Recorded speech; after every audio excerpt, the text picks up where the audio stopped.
the really nice point you made about that is the, say, the brain-based techniques is that these are things that aren't going to happen overnight. You have to put the hard work in and try and make it a habit. But actually, once it's a habit, it just becomes a lot easier, doesn't it? And I think anything you can make a habit, my understanding is that that takes up less energy from your brain. Is that correct, Frederica?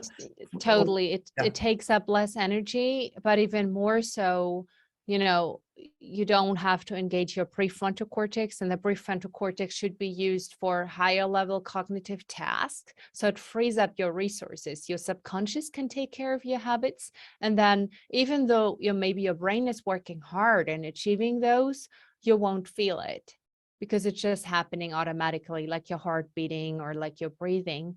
And so it's good to delegate those tasks to your subconscious so that you don't have to think about it anymore, so that you don't have to involve, higher executive functions such as willpower or delay of gratification. I think that's really smart. And building a good routine is something that many people try, but many people fail with it as well.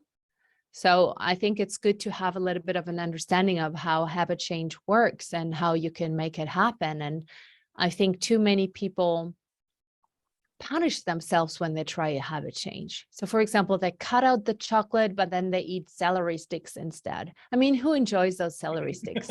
I mean, maybe after a while you recondition yourselves, but why don't you take something that also tastes great instead? So people deprive themselves of dopamine when they always have these like ambitious goals, and then they say, I will never eat a piece of chocolate ever again, and then they go on this soup cabbage diet, do it for 2 days, and then you're just so deprived of any positive emotions that you bounce back. I think we need to be more forgiving and make sure that whatever habits we're building, we're also building that dopamine into it.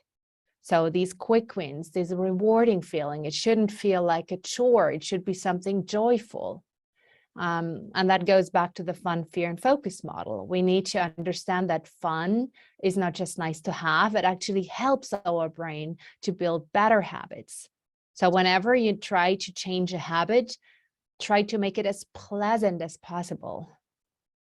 No, yeah, I just love that thought, and I think say if you look at some famous people who've done well in their lives, you look at Steve Jobs, he always wore the same stuff, that turtleneck T-shirt and the jeans. Obama was always wearing the black suits, and I think it's a whole idea of if there are these activities which aren't that important, like what am I going to have for lunch?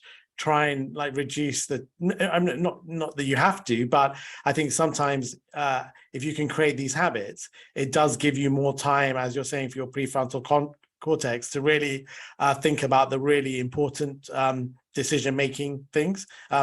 Is that correct, Frederica?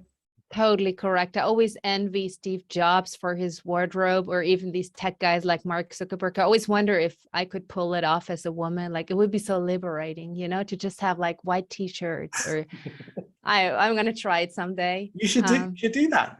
Yeah. I think it really, frees up mental resources, and then you can use those for something else rather than having to, do these pants fit with this shirt, I mean, of course, if you enjoy it, then it's good. But if you just see it as a chore, something you have to do, then, try to get rid of it, try to simplify it, or just buy things that naturally fit with each other.